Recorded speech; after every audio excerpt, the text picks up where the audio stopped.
Good afternoon, everybody. How are you? This is Enrique. I am the founder and director of Spanish United. Today, I have Rabbi Mark Sobel of Temple Beth Emet of Burbank. Rabbi, would you be care to introduce yourself to the audience? Good afternoon. As Enrique so nicely said, I am Rabbi Mark Sobel, Temple Beth Emet of Burbank. I've been with the temple for 35 years. I've been the rabbi for 25 years, and we are located in a wonderful part of Burbank on the corner of Clark and Buena Vista. And I'm looking forward to answering your questions. I believe the topic is Hispanic Jewish relations, and that's for many people a lot more involved than people realize. But rather than me talking on and on, I'd rather use the questions and answers to give out information, so to speak, and opinions. Once again, the opinions are mine. I am the rabbi of the congregation, but the opinions are mine. And basically, Happy New Year to all of you who are celebrating Rosh Hashanah and Yom Kippur the end of this week. And for our neighbors, may this be a healthy and happy New Year for all of us. Go ahead, Enrique. Toda Rabba, Rabbi Mark. I truly appreciate it. Yes, as we corresponded in the emails, our topic of our show is going to be, like you said, Hispanic Jewish relations, history, and Hispanophobia. So first, we're going to start with the first question, which is Hispanic Jewish relations. Not too many people know that Jews and Hispanics are actually heavily intertwined. As you know, Spain was known as the golden age of Jewish history. It was the only time actually in the world history where you had the three religions of Christianity, Judaism, and Islam coexist peacefully for almost 800 years. So I want to have you elaborate on that aspect. Oh, okay. The actually it goes back further than the golden age in Spain, although that is one of the highlights of it. If you hopefully study your Bible from time to time, there is a book of Jonah, which we'll be reading on Thursday, where Jonah flees. God wants him to help people find God in what is called Nineveh. So he heads west to a place called Tarshish. Tarshish is understood by biblical scholars to be Spain. So there was already a large Jewish community living in Spain. And by that time, and this is easily 1,000 years before the Common Era, or for my Christian friends, before Christ. And so it was already ongoing, and it makes sense because it is the edge of the Mediterranean bordering with the Atlantic Ocean. So there's a huge Jewish community there. But what Enrique is mentioning, when the Muslim conquest took place and they came out of the Arabian Peninsula, they headed both east, which would ultimately be India, and they headed west to Spain, where ultimately they were defeated by Charles Martel at the Battle of Tours, which is in France, not in Spain. And when the Muslim armies backtracked over the Pyrenees, they settled in Spain. And when they settled in, their Jewish fellow citizens of North Africa, where there was already a large community, came with them. And you have some of these most magnificent cities in Spain with testimonies to both Judaism, Christianity, and Islam. Some people might say, well, the Muslims and the Jews are minorities, so they banded together. And when the Reconquest happened in the late 1200s, things went back to the way they had been before the Muslim conquest. You can look at history in many different ways. I look at it as it was a place in Europe where the Dark Ages didn't hit. Mm-hmm. You had great scholars like Maimonides and Verus and some of the others who are well known in both worlds. And someone once said, had it not been for Spain, then the Renaissance might not have occurred, because if you think about the geography, if I can leave Spain for just a minute, across, I want to say the Adriatic, but I'm not real good at my European geography, is Italy. Mm-hmm. And the Southern European countries were the first countries of the Renaissance. So there was that preservation to keep. And once the time was right, it went, I would believe it went south to north. That's not really my subject. My subject more is Islam, is what I studied as an undergraduate. But anyway, that's the golden age in Spain for us. and for Jews. Now, because the Spanish culture was so open to Jews, with one major exception, after the Reconquista took place, people had to be Catholic to excel in the culture. There was only so far you could go as a Muslim or a Jew, but as a Christian, Catholic in this case, there was no Christianity just yet. Right. I mean, I apologize. There was no Protestantism just yet. Exactly. This was way before the Protestant Reformation of 1514. Right. And so the way was to convert. So you have a very interesting anomaly. You had people who outwardly professed to be Catholic, but inwardly maintained their Judaism. How did they maintain their Judaism? They kept kosher. They would not cook on the Sabbath. They lit candles, as Jews do to this day, on Friday night, and hidden secretly. So you had Jews who were called conversos, and there was another word for them, which we don't need to go into, but it's a rather nasty term for them. But they rose to society. Unfortunately, the Catholic Church didn't think that was a good idea and didn't trust their conversion. And as historians, let us be true, it really wasn't a true leaving of Judaism. It was just pretending to be something you weren't. Exactly. So now we have a whole bunch of Judeo-Christians, if you're Judeo-Catholics, you want to call them, whatever name you want to call them, as long as it's not a Spanish name that begins with an M that I know Enrique knows, and I hate it. I I don't like the term. So we call them conversos. So anyway, I'm not going on and on, Enrique. I mean, we have other questions. Maybe I should just briefly. No, it's perfectly fine, because the reason why I bring it up, because I think it's very important for Hispanic and Jews to have more contact with each other. And I think it's also very important for the Jewish community, especially in the Reform movement, which is known to be for social justice, to be more involved in the Hispanic community in terms of fighting for their civil rights, fighting for social justice, and fighting for their integration into American society. As you know, in the last couple of years, I'm not going to mention the previous president, but I would say Hispanic relations with the United States has gone very bad, and I've seen many incidents of Hispanophobia, which I will elaborate, a little bit later in the podcast. That it has isolated the Hispanic community, and there's a lot of stigma because of it, and I think it's gotten worse. And I think the Jewish community, within their means, influence, and resources, they could do a lot in helping the Hispanic community have integrity and be seen as people that are productive, good members of society, and not people seen as foreigners. Because in many ways, I kind of see the persecution of Hispanic people in America in many similar ways to the way it was in Nazi Germany in the 1930s.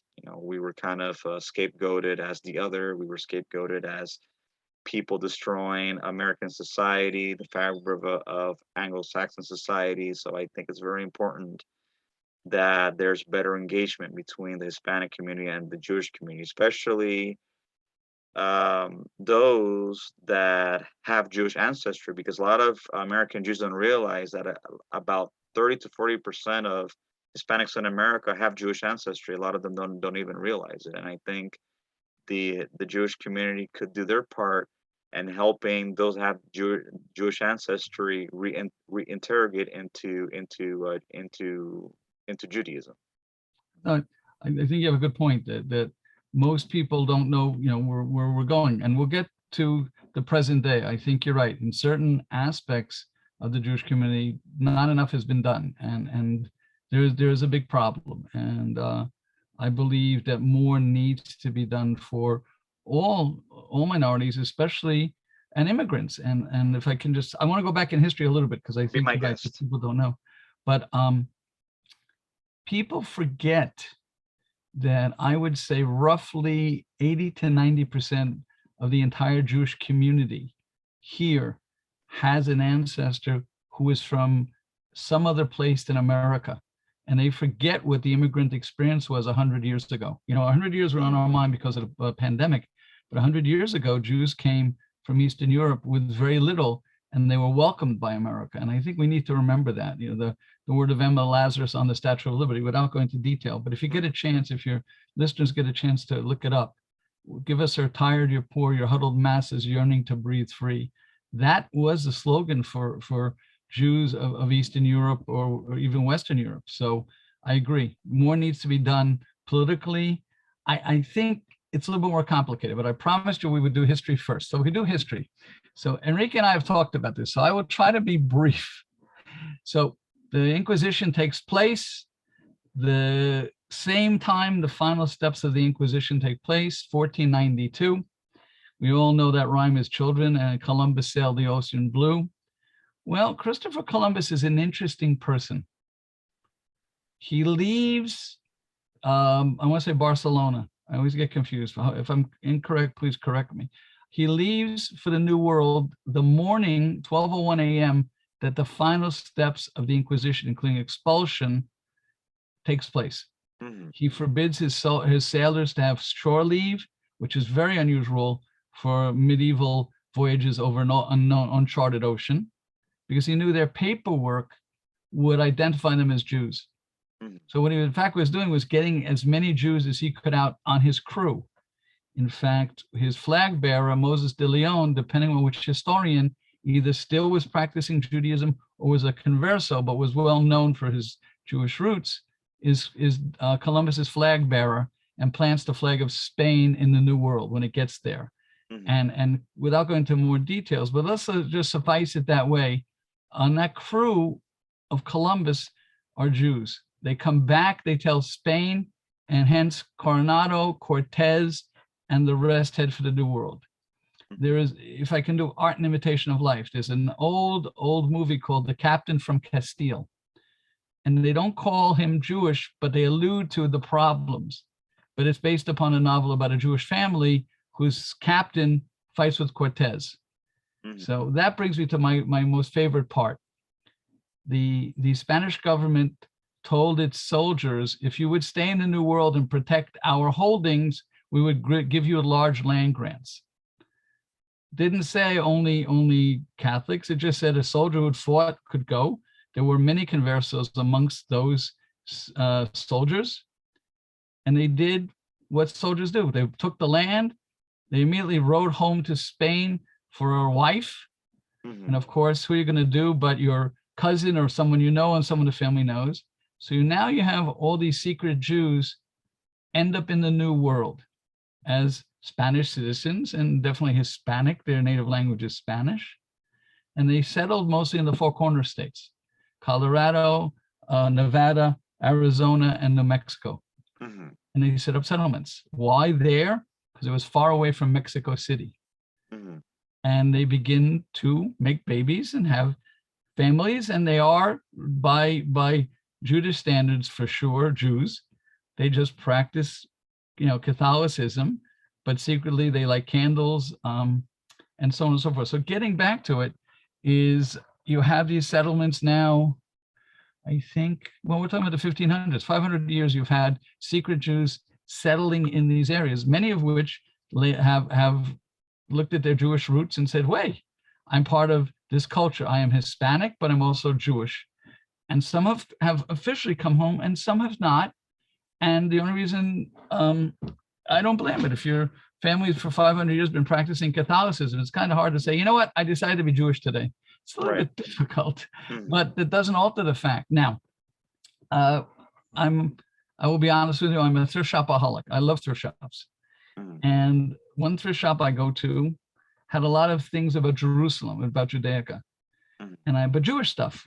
So I asked the manager, how come they're gone today? You told me they came in yesterday, I ran over. She says, oh no, my Hispanic clients buy them all. And I hadn't thought about it until this morning, until we were getting ready. Mm-hmm. And we have a saying in Hebrew that the neshama, the soul, is going home. Mm-hmm. And so we believe that these people are going back to their Jewish roots. And what is the most Jewish city of all? Let's be honest, other than Miami, no, I'm kidding. Other than New York, is Jerusalem. So it's that feeling of closeness. to Israel. Now, this is my way of looking at it. I believe that the Hispanic influence, I could talk about Columbus, but even before Columbus, I believe there was Jewish settlement in the New World.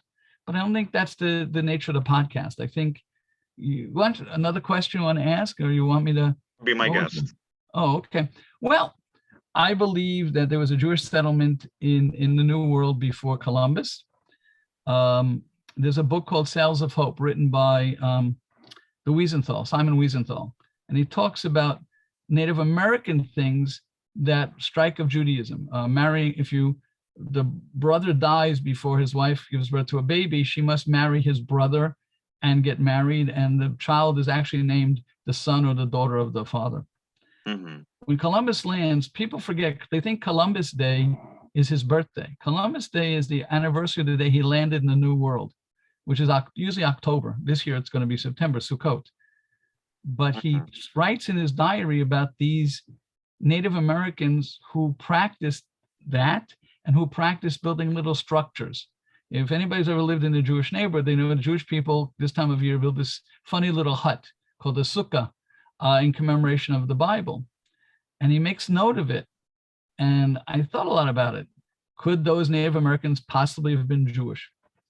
Well, truth of the matter is there's a man by the name of Thor Heyerdahl, a Norwegian explorer, who built a raft, and he sailed from Spain to the Caribbean on this raft. Mm-hmm. And I said, then maybe the Jews left Tarshish, I talked about in the Bible age before Columbus. Doesn't alter the fact that where our topic is, but that's how I believe that there were settlements here as far as Jews. Back to what you asked me to talk about. The Jewish-Hispanic relationship in the history of America during the Civil Rights Movement was very strong in the 60s. And I guarantee that there were Jews fighting alongside our African-American brothers as well as Hispanic brothers and sisters. Mm-hmm. I think today, why things have changed, frankly, is since 67, Israel, instead of being the darling of the working class, it became the enemy of those who lean toward the left. Mm-hmm. And that's been part of the problem for us, is that Jews, and I hate to put it, let's just say my Latino friends, my students and stuff like that, many times is Israel becomes the enemy, and it's abused and used by other cultures because it strikes at Judaism. So I think that's where the problem is. Your point, do Jews need to step back and say, let us embrace all the minorities, let us not forget where we came from? I think it's true. I believe that militancy on both sides is dangerous for America. And I don't mean protest. What I mean by militancy is violence. Right. But I don't think that people are wrong in protesting. I think you have to stand up for yourselves, and you have to stand up for, I think it's more a class structure than it is a religious or ethnic structure. Mm-hmm. And I think that people need to step away from grouping any group of people, saying all Jews are scholars or all Jews are, my wife and I were talking about it the other day. We know people who are contractors who happen to be Jewish. And where I grew up, that wasn't, in New York, that was like, it didn't happen, but it does now. So, right. But I want to go back to the question of how do we make the relations between the groups stronger? I think that truthfully, we need to stand up for all workers. And I don't want to categorize one group of people as being that way. I think that's the first step toward what you're talking about, toward alienating people, where they're the workers, they're not the educated ones. I taught school for 35 years. I had students of all groups. You don't categorize a child by what they do or what their parents do. I remember yelling at my fellow colleagues. We would have open house, and some of the parents wouldn't come. And I said, well, we were a school that was bused in the West Valley. Well, number one, if I'm working and I've dug ditches, if I'm working and digging ditches and I'm getting up at 4 o'clock in the morning, I'm not going to the valley at 8 o'clock at night. I love my children, but I'm just flat out exhausted. I said, Right. we need to take a bus into the city, rent us a room so the teachers can meet the parents, come to the parents. Sometimes it worked and sometimes I had some flack. But that's what I think we need to do. We need to see the families together and work together to get an understanding of what is here. I can't think of the name of the movie. Jaime Escalante's movie, Stand and Deliver. Remember he talks to the family about Yes, she's I know going to that go movie. into the restaurant. She's going to go, and they say she's going to work a cash register, and he says, but she's got a great math ability. Mhm. So I think we need to work with the families as well as with the teachers. To each child should be able to shine, I and agree that's what the with you. future is. I Yeah. agree with you. And one of the things that I emphasize in my organization, Spanish United, is education, because Yeah. unfortunately, in many cases within the Hispanic community, education is not emphasized. It's not brought up. So it's like even those that want to be educated, it's like there's like a stigma of getting educated because it's seen as a barrier because many Hispanics, especially that are immigrants, they come from poor Mhm. countries where getting education is nearly impossible. So they feel that by teaching their children a vocational job, that's a career. And to be honest with you, that may be fine temporarily, but history has shown that it doesn't work in the long term. And I think that in order to break the cycle of poverty within the Hispanic community, there needs to be emphasis on education. There needs to be emphasis on investing in education because it's like, I don't want the Hispanic community to be seen just as servants and workers of everybody else. And because Mhm. it's like one of the reasons why I started Spanish United was to change the stigma that people have of Hispanic people, because Hispanic people are seen as two types of people, as either domestic servants, or they're seen as criminals or Mhm. whatever. And it's like people cannot see a Hispanic as being anybody else. Like I've gone through discrimination myself because a lot of people do not think that a Hispanic person could be educated, that they could know what Mhm. they're doing. And I hate to say it, I have experienced it within the Jewish community myself, where I was interrogated many times by many Jews, especially among the Orthodox. They want to know who I am, whatever. I could quote the whole Talmud, and Mhm. they would still doubt who I was just because I had a Spanish last name. And like you say, many of them are not aware of Spanish Jews because many of the Orthodox tend to be insular. So I feel that there is a Hispanic.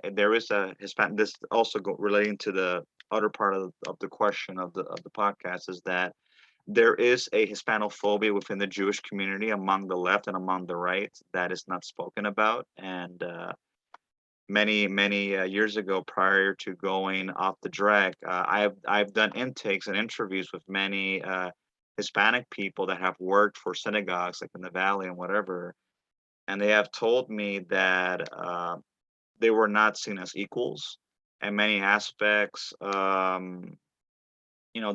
were not seen in the same level of respect, which is kind of very sad because it kind of reemphasizes, like you had mentioned, the Jewish community being stigmatized or stereotyped as being they are a privileged class of people, and that could hold a lot of detrimental consequences for the Jewish community here because I've seen a lot of anti-Semitism within Hispanics that are immigrants, and when Jews, reemphasize these stereotypes, it kind of reemphasizes the stigma of Jews being exploiters. And a lot of Jews, especially the ones that have prospered and assimilated, they tend to forget where they come from, especially if their grandparents were immigrants. And a lot of people don't know that prior to the Holocaust, where the rest of the world shut off Jewish immigration, because many Jews were fleeing different directions, there were only two countries in the world that accepted Jews as refugees, and they were in Latin America, Cuba and Dominican Republic. And many of those Jews used Cuba and Dominican Republic as a transiting point to come to America. And I believe that many Hispanics have welcomed Jews into their countries, and many of them has prospered, like in Mexico and Argentina and whatever. But I noticed that here in America, especially American-born Jews, both the left and the right, they tend to treat Hispanics very badly. Not all of them, but there's like a segment within the left and the right of Jews that they tend to treat Hispanics very badly, and especially um, Hispanics that are Jewish, that want to be part of a Jewish community, they tend to be ostracized by many synagogues, and I think it's very sad because there is a Hispanic Jewish community that exists not only in Latin America but also in the United States that is visible. I happen to be part of that community myself, but it's like there is so much discrimination, and many Hispanic Jews that I've spoken to have told me that they have gotten so discouraged. So that's one of the reasons why they either stay by themselves or they just become secular, because it's like there is so much stigma, and especially now with the whole thing with immigration and all that. Like, sadly, many Jews on the right have gotten radicalized, and I've seen a lot of same type of hatred that you see among like far right groups, that you see among the Jewish community, and I feel that that needs to be addressed and not be brushed under the carpet. So I just wanted to ask, have you seen or known of any Hispanophobia within the Jewish community, and what can be done to address it? Well, the Hispanophobia that I have seen um, amongst the community, sometimes you're right. There are groups of Jews who have forgotten their roots and forgotten what it's like to be persecuted and singled out, and they have turned on them. The unfortunate thing, and I'm not to water it down, is if you look at people who in American history had been persecuted and then got power, instead of being understanding and accepting, they've turned it on other groups. The classic case of the Puritans, they fought for religious freedom, yet if you came into their community and you didn't do exactly what you wanted, they basically kicked you out or killed you. So it goes all the way back to the roots. As far as personally, I have to stop and think, not my congregation and not where we're at. As far as the unfortunate thing you said, are either Hispanics, simple workers, or criminals. I hate to say it, but I think that perverts totally American society. And unfortunately, Jewish communities go along, not agree with it, but they basically go with the trend because that's the common idea. But I'd like to go back to what we can do to end that. Is I think you're basically to talk about getting groups together. Los Angeles is a big place. My community of Burbank, I'd have to really give it some thought if there was a Hispanic church in the city of Burbank itself where we could neighbor with them and do a joint program. And I apologize, but I in many cases Burbank is a little bit shall we say lily white. So I don't know. You would know better than I would. But I'm saying in parts of North Hollywood, I've been to interfaith groups where Jewish synagogues were involved with other churches and like. But I do want to go back to what you said about immigrants from other countries. It was not a Hispanic young man. It was, of all cases, an Armenian student of mine, and it caught me off guard because I had heard Christ killer before growing up. I really had, but I didn't expect it from an Armenian. So I pushed him because we had a good relationship. Because where did he hear something of that? And he said, I heard it from my grandmother. Because I thought if he heard it from his pastor, I was going to be on the phone, as soon as school ended and have a long talk. In certain cases, it's there are rural churches that are still using Good Friday for homilies that are not pro-Jewish. Hmm. Now, being that's being said, the only way to show that Jews aren't rich and land Owners. owners and landlords, that's the word, Hmm. is we have to call them on it. That protecting somebody because they're this or that. And I'm talking about my community as well as others.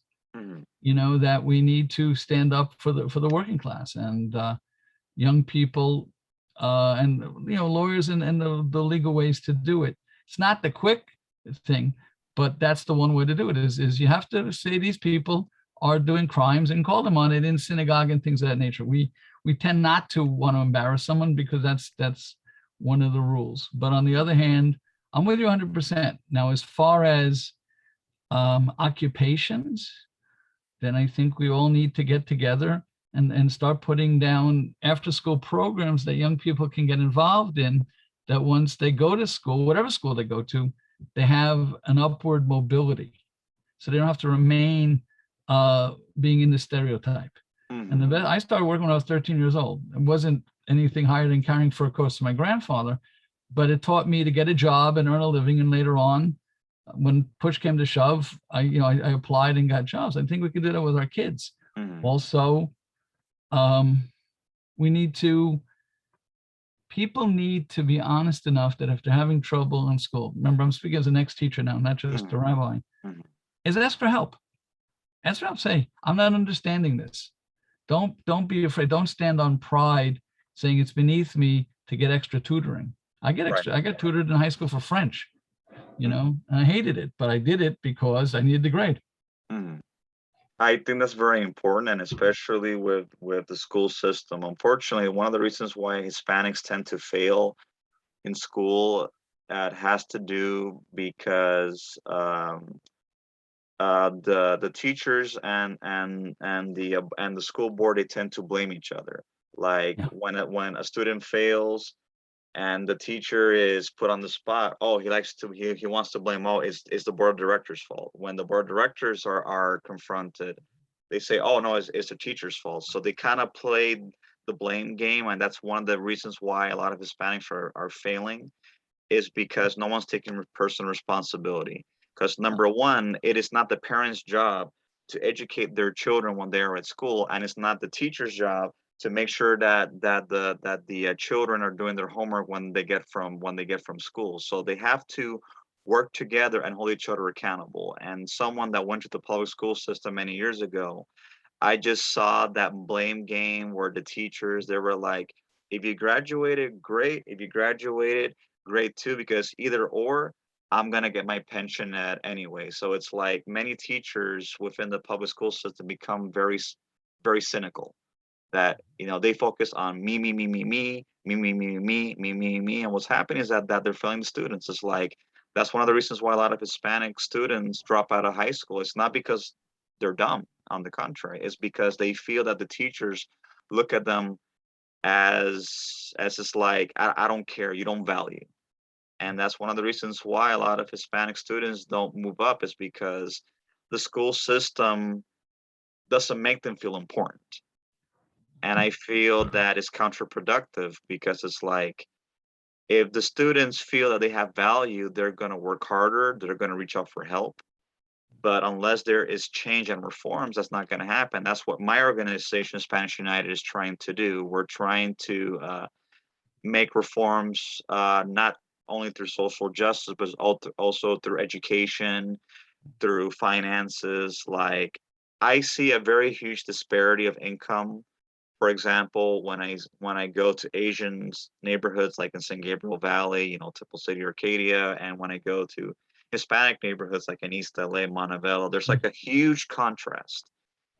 And I'm trying to partner with different organizations or whatever to get funding and financial help, so that way I could start building community centers within Hispanic neighborhoods that not only provide language and history and culture preservation, but also tutoring and math, different types of academics because Hispanics need help and education, and unless there is investment in education within the community, I don't see the Hispanic community moving up. It's like if it's going to continue that we're going to be seen as an untouchable class, and that could be very dangerous because when you have a huge peon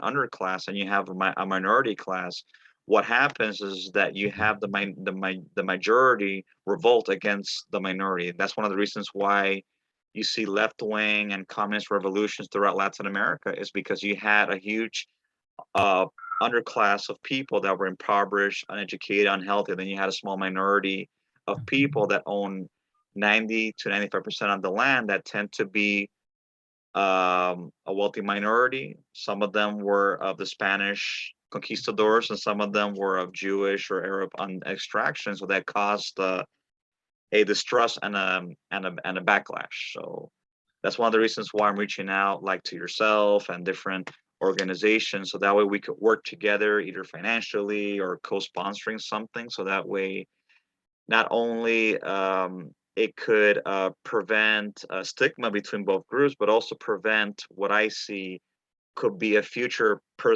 persecution of Hispanics towards Jews in the future. Well, no, I think you're right. I think let's talk about two or three things. So we've covered two or three things. I think the two communities, the Hispanic community is very varied, as is the Jewish community. But I think you're right. If we had a better knowledge of our own history and where we've come from, that might give us at least, and also the commitment to whether or not it's a church or a synagogue, in Jerusalem and Israel itself is a huge connection between us. Most of us have ancestors or grandparents or great-parents who prayed. So we could use prayer as a way to get us together. Now, my socialist friends might not think that's such a great idea, frankly, but I still think it's a way for us. If my mother used to say, may she rest in peace, we would invite non-Jewish people to our Passover Seders. And I say, how come, Ma? Because I was a teenager and being a little bit ethnocentric. She'd say, I want them to see that we prayed the same way they do. We're praying for the same things that the other people are. And I think that's where we find commonality. Now, this is the rabbi speaking. I'm going to kind of change my hat in a minute. But I think so. I think we need to find things that we bring together. Palm Sunday and discuss Holy Week. I love Hanukkah, frankly, because my students know a whole lot more than I did, because when I went to religious school, the Bible stopped and suddenly there was the Talmud. What happened to the several hundred years before? Nowadays, the Jewish kids know about the Maccabees. They know about the rebellion. They also know about the birth of Jesus and Christmas because that's on everybody's mind. So they have a great knowledge of like a 200-year period of history that I had to learn in college. So I love that as a transition. What does it mean? And do the symbolism. What does this give you? Now, for most teenagers, they really don't care about religion. So let's go a different place. Let's go to something that teenagers care about. Now, if I sound a little bit stereotypical, you'll forgive me, Enrique. Be my guest. But I'll tell you a story. When I went to high school in New Jersey in the 60s, I had friends who basically hated school. Basically hated school. I love school, but I hated it. It was my escape from my family. But they hated school. You know how they got them to stay in school and graduate from high school? Oh. They said they made a deal. You'll take your solids in the morning, your English, your math, your science in the morning, and in the afternoon, we'll let you do auto shop for 2 hours. Bring your cars and you can work on your cars. And you know what? Those guys did anything they could to pass those classes in the morning. Why? Because all they wanted to do was, those are the days long before your time. Those are the days of big engines and big cars, and they would do anything. And I know we have technical high schools, but moving all those technicals, not just cars, but carpentry and repair, moving them to a different campus takes away half the fun of high school. Mm-hmm. High school, it's not just going to class. High school is falling in love with somebody in your class. If you remove that person for 2 hours every day and send them to another campus, you just destroyed the social bond of the school for teenagers. So I'm a great fan of bring auto shop, bring carpentry, I actually worked at a school that was one of the last ones in the Valley. They did plastic shop in a junior high school, not a high school. Patrick Henry up in Granada Hills. It keeps the crew together. It keeps the friends together. You're not sending them someplace else. So that's my idea, is I want a school that, in addition to teaching A through F, which I think is what the requirements are called now for college, you say, you know what, some kids, they're not cut out to go to college necessarily, but their higher education, I'll be honest with you, I have two sons who are pretty good with their hands. I can't hammer a nail in straight. It always goes wrong for me. So I understand it and I respect them for it. So my point is if someone is ID'd for the medical profession, fine. But what about all those kids who at 16, school is nothing to them and it's not helping them make their lives better on a daily basis? Why? Would you stick around? No, you go find something else. Kids find other things. Sports, thank God, brings some of the kids back in. But once again, it's a social thing. So it's up to me. I start lobbying for schools that are on high school campuses, the academic campuses, that teach other things other than straight academics, that teach kids, survival skills, teach kids how to build things. That would be that part. That's the part of me as a teacher. As far as the religions go, we need, like you and I are doing, we need to maybe take our show on the road. I'm inviting myself, you understand. But seriously, let's go from place to place. Let's go to Hispanic community. Let me hear their questions. I can't speak for the whole Jewish community because A, I'm not Orthodox. Right. But I am fourth generation American. And let's hear what they have to say. Let's hear not just the general anger. Let me the details. This family did this to me, or that family, that I'm not sure how much we could do. But if the government isn't helping you, if you feel discriminated, let us know. Let Jewish Federation know, only because, let's be frank, we are the masters of the discrimination. We've been discriminated against. We know who to contact to talk to other people. And can I add a little lightweight thing? Be my guest. When I became a rabbi of the congregation in 1996, they asked me, the rabbi before me, may he rest in peace, was a great man and a scholar at CSUN, and one guy, he always was called Rabbi Kramer. That was his last name. So they said, should we call you Rabbi Sobel or Rabbi Mark? I grew up in a Catholic neighborhood. The priests I knew always used their first name. Your Father Christian, Father Matthew, they were good guys. So I said, no, call me Rabbi Mark. I'm only going to use Rabbi Sobel if I need a door opened. And I do. This is Rabbi Sobel of Temple Beth Emet of Burbank. Let me speak to your supervisor. Enrique, you'd be surprised how fast that door opens. But that's the point. Let us help. Don't be shy. Come and talk to us. Worst we will say is, we don't know if we can help you, but we'll take your name down and try to talk to somebody who can. And truthfully, not just me, but everybody, you never know who somebody knows. I'm sure you know it too.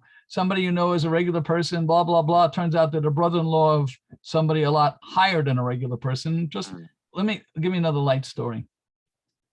I'm teaching school and I'm doing a science project for severely handicapped kids. I got a grant from the school district and I want to do something dramatic. So my assistant principal says to me, I have a brother-in-law who does something with birds. I don't know, but he's kind of cool. Call him. I called him. He's a world-class falconer. He brought the falcon to show these kids. But I just know him as, he's Ann's brother-in-law. He's Mary's brother-in-law, rather. I just know. Turns out, I looked at his CV, his vitae. The guy is recognized by the United States Department of Agriculture as a falconer. This is not a lightweight person, but to her, call my brother-in-law, see if he's available that day. Okay, I did. Boom. You never know who somebody knows. You never know who, and most people are willing to certainly show off what they do, but certainly for kids, the sky's the limit, Yeah, That's that's one thing that I do is that when I started doing podcasts, I started knocking on doors, and most of the times people have been very receptive because of the Mhm. way that I approach them.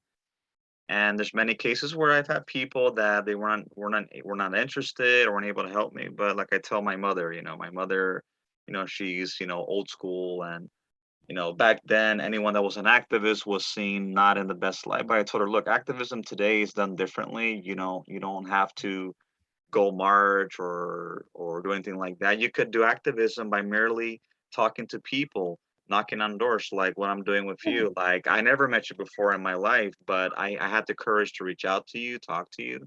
The worst yeah, thing you could have told me was no or not get back with me. yeah. You You're know right. You don't ask, you don't get, and that's exactly. true.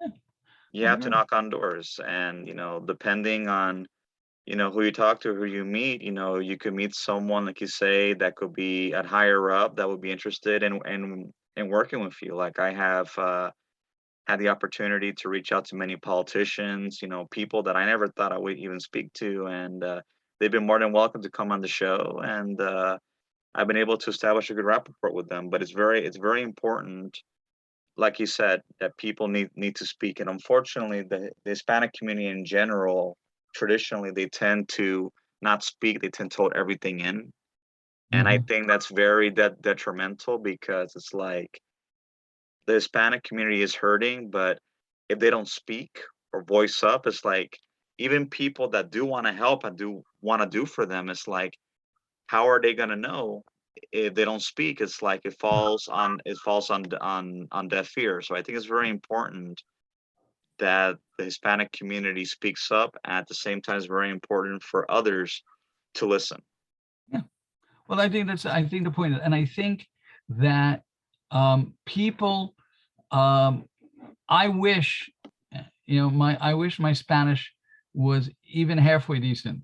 When I was teaching my class and I would make mistakes because I'd be reading something, they'd laugh and I'd say, okay, I speak Spanish like a gringo, leave me alone. And they'd all laugh because that I would be disparaging, but it does make a point. um, People need to understand, and we need to find listeners who will be understanding on both sides. People say I speak too fast, so I have to slow down. I have to be careful. But I wish my Spanish was better so I could communicate because I feel ill. But let's be honest, I'm getting too old to go back to class and sit in the Spanish class, and that's my ego, and you can fault me on it. But I think we need to find, it's like finding, pairing a couple off for a date. You have to put them together with the understanding that if it works, it works. If it doesn't work, we did the best we could. But I think both communities, the Jewish community, because that's what we're talking about specifically, and the Hispanic community need to find understanding and connection. And once again, there are members of my congregation who from what I understand, are fairly fluent. Come, go sit and we'll talk. We'll sit around, after the pandemic is over, we'll sit around and have tea or coffee or just sit and schmooze. Or you and I could do another podcast and listen. Or when the pandemic is over, we can have an open at the synagogue with the understanding that it's got to be bilingual Of and course. it's got to be so that people feel comfortable with it. Mm, As I said, there are. I'll be honest with you, there are Jewish communities that don't consider me to be Jewish enough. Okay, you live with it and you deal with it. But on the other hand, I want to reach out and show that there are people who care and let us know what we can do to help. I'm not when we have a few more minutes, mm. but I want to offer it again. But being we strayed from our questions a little bit, is there any other questions you want to ask me or some more history and talk about other stuff? I'm just thinking, yes. Also, when it comes to the language of Ladino, I Ah, think that needs to be reintroduced into the Jewish yes. community, other than Yiddish. I think that could be a wonderful bridge between both communities because it is a language that has a lot of history, a lot of songs, a lot of tefillah have been sung and recited in Ladino, and I think that's a good way of bridging the two communities together.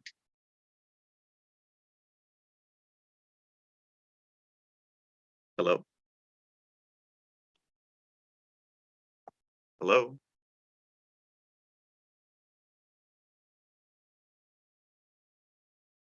Hello? Gaon, Gaon, his last name, Yehoram, Yehoram. He's Mhm. written at least 2 CDs, 2 albums of all Ladino music. And it is Castilian Spanish, although my cousin, who's a Spanish teacher, disagrees with me a little bit, but I was told it was Castilian Spanish. That's that.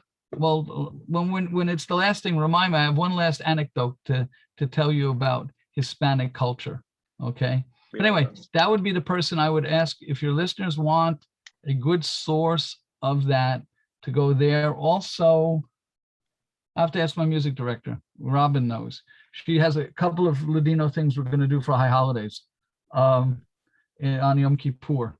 So, but there is a source, and it is growing because it's understood that not all Jews are from Eastern Europe, that there's a Right. whole other culture that came out of it. I think a lot of what's done is Israelis who've come, who now live in the States, as well as just other cultures. The Persians are here, so they speak Judeo-Persian. And so it's opened up all our horizons.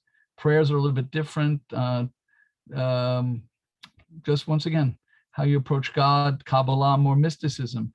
And so, yeah, I think you're right that Spanish culture, the culture of first the Golden Age in Spain, and then the movement after the expulsion to different cultures, but who maintained, it's called the Spanish Portuguese tradition of prayer, is different than the Eastern European tradition. It's called Nusak. It's a different structure, I guess would be the best way to put it. Different way of doing things. Yeah, different miknahim.